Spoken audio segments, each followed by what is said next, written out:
Une méditation tirée du livre Maranatha, Le Seigneur vient d'Ellen White. 22 mai. Des signes dans le ciel. Le soleil se changera en ténèbres et la lune en sang avant l'arrivée du jour de l'Éternel, de ce jour grand et terrible. Joël 2, verset 31. Dans son entretien avec ses disciples sur la montagne des Oliviers, le Sauveur décrit la longue détresse des croyants, les 1260 années de la persécution papale, persécution qu'il déclare devoir être abrégée. Puis, il mentionne en ces termes certains événements qui devaient précéder sa venue, en précisant comme suit le temps de l'apparition du premier de ces signes.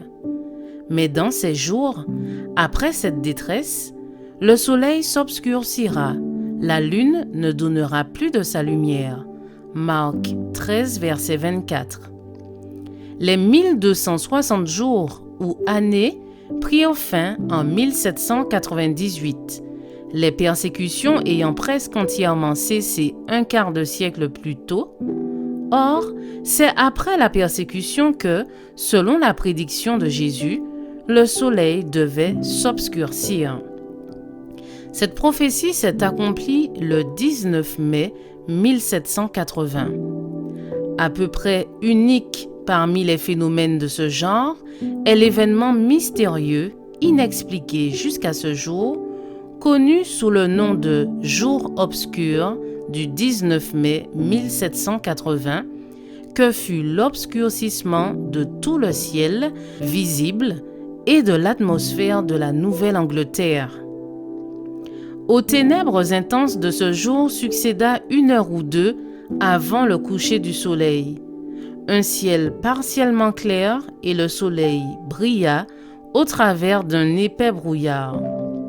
Après le coucher du soleil, le ciel se couvrit de nouveau et les ténèbres devinrent rapidement très denses.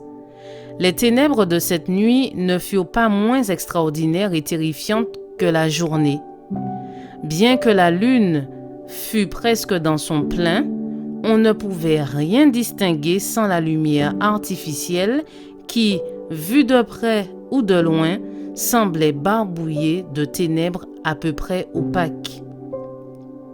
La description de cet événement, faite par des témoins oculaires, n'est qu'un écho de la parole de Dieu transmise par le moyen du prophète Joël, 25 siècles à l'avance. Le soleil se changera en ténèbres et la lune en sang, avant l'arrivée du jour de l'Éternel, de ce jour grand et terrible. Jésus avait exhorté ses disciples à surveiller les signes de son retour et à se réjouir à la vue des gages de sa prochaine venue. Je vous souhaite une excellente journée, que Dieu vous bénisse.